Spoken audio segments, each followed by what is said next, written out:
Welcome to another episode of Stories from the Edge of Life. We have once again a very special guest, Jennifer Swanson. Welcome, Jennifer. Thank you. It's good to be here, Parag.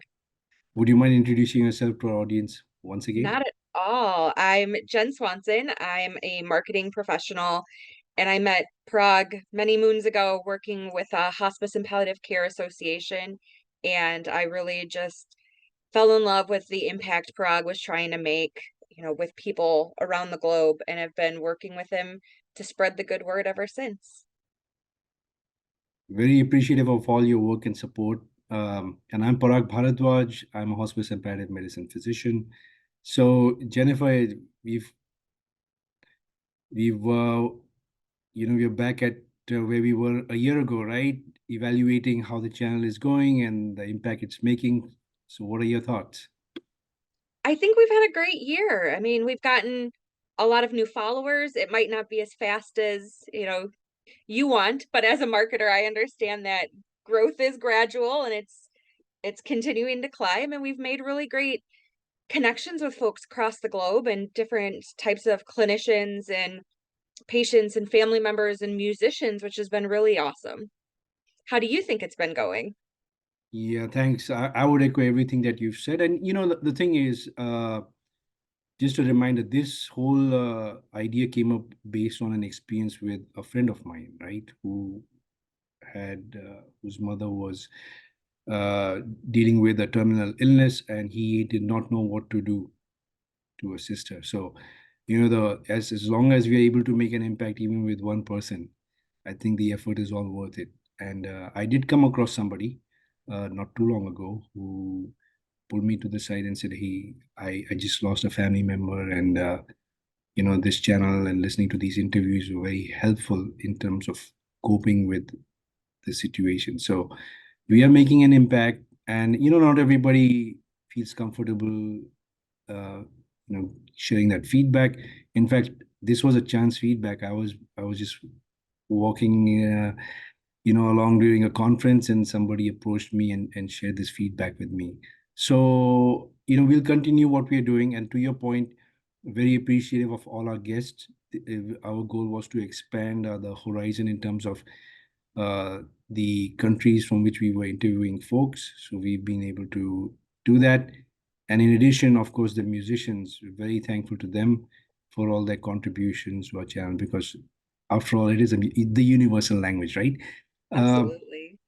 so yeah, the goal is to continue doing what we're doing with folks from a lot of the countries and a lot of the disciplines, because I think the if you listen to each interview, you walk away with something different, right?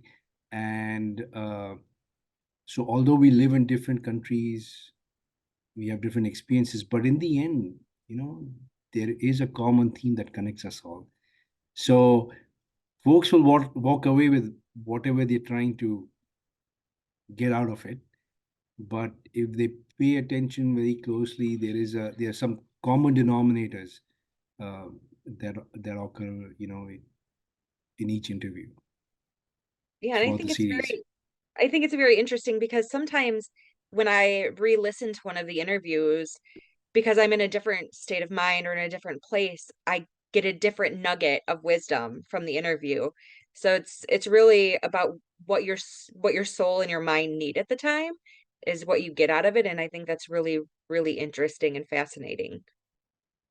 Absolutely, and I actually applaud all the guests. They're very brave to come forward and share their stories. And I would like to take this opportunity, for anybody who's listening, who's had an experience around this issue, or just in medicine in general, because it's something that most clinicians experience during their career.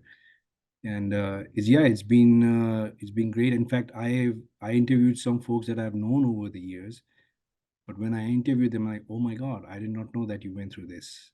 And some of them surprised me to teach me as to how they cope with, you know, uh, some of the difficult circumstances that they face. So yeah, it's very inspiring, and that's what we're trying to share with others. Absolutely. So anything on your list of what we should be doing next year? I think we just keep inspiring people and helping people get through whatever turbulence they might be going through in life. What are your hopes for 2024 as we have our last few hours of this year? So, Jennifer, there was when we started off, I had a few things in mind, in terms of um, what are the pertinent things that we want to cover. And I thought that process would take years to get things out of the guests, right? Because each person has a different perspective, and those actually points have been made by them already, right? And then so at one point we've had this discussion, right? Are we done? But each story is so unique, and each person experience is so different, and the wisdom that is shared is just amazing. It inspires me, um, and I would like to just continue doing that and sharing these stories because these are very precious stories, and I think the relevance of these stories might have more weightage, if not in the near future, perhaps 10, 20, 30 years from now, uh, because we are going through a transition in medicine, and it's all about how do we keep up the human touch along with all the advances that are being made in medicine. So we are living through a very interesting time in history. We are very lucky. Huge and great advances in medicine. um, at the same time, the needs of our patients have increased as well. Absolutely. And as medicine continues to change, but as the environment changes and our, our collective changes, there are going to be new challenges that medicine is going to face and that practitioners are going to face that, we can't even comprehend right now that in 10 or 15 years it might be a whole different landscape and a whole different challenge you're facing. Absolutely. And, I've been practicing medicine since 2005, and things have changed quite a bit. You know, Huge advances are being made, especially in oncology. And so, yeah, it's a different world. And I also want to make sure that we don't discount uh, lose focus on not just the patients, but also the caregivers.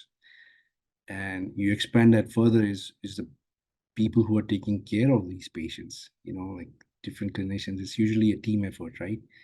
And so, yeah, there are so many different layers to it, and it's just interesting to see, uh, to hear and hear different perspectives from different individuals who we get on our channel. Absolutely. It's been very fascinating for me too to listen about how folks in the field practice self-care, because I know as someone who's worked adjacent to healthcare that burnout is such a real concern and compassion fatigue. And it's been interesting to learn how some folks practice that self-care because it's such an emotional area to work in that it's inspiring. I've always said that hospice and palliative care doctors and nurses and clinicians are a very special kind of person, and it is so very, very true. Thanks, Jen. And I think uh, you're right. And also, I think what we lose sight of at times is, we don't know about the stories of other people in other disciplines of medicine, right? So you bring to mind uh, an oncologist who was very, very passionate about what he did, um, when I was working with him. And, one day I noticed a scar in his, neck, and he had survived a cancer himself. So that's where all the passion came from. And, so it's his goal, his mission of in life was, I need to help patients with cancer. So there's always a story behind what we see, and it's good to know as to what Absolutely. motivates individuals. And you're right, it does take a special kind of person to be in this field, um, and it comes with its own challenges as well. Absolutely. So, well, I appreciate all your efforts, Jennifer, because we wouldn't be able to do what we do without your guidance, assistance, and support. So yeah, this YouTube thing is not as easy as I thought it would be, but yeah, but thanks. I really appreciate, and I am conveying this appreciation from all those, on behalf of all those who've benefited from, listening to the stories and contributing to the channel. Absolutely, I'm happy to help. I'm just so glad to be a part of this. Thank you very much, and we keep marching forward. Absolutely. Thanks a lot. Thank Have you. a great 2024, and inviting all our listeners to join and contribute. Absolutely. Thank you so much. Take care. You too.